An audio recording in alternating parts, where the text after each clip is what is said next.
Hello kids, today we will discuss about the use of and.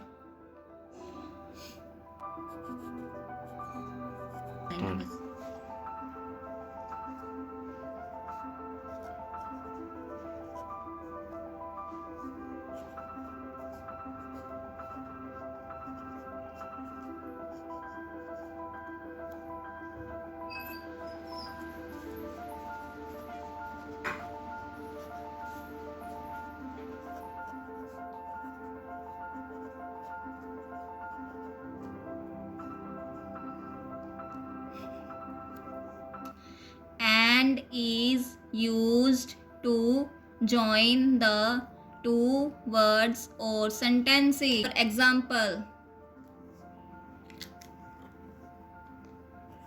a chalk and a duster.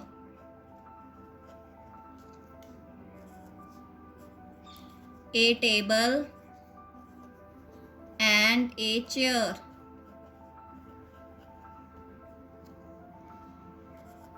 A book and a pen.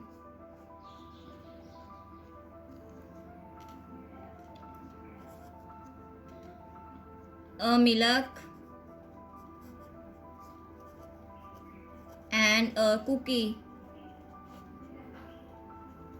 Thank you kids for watching the video. Please subscribe and share our channel for learning more videos.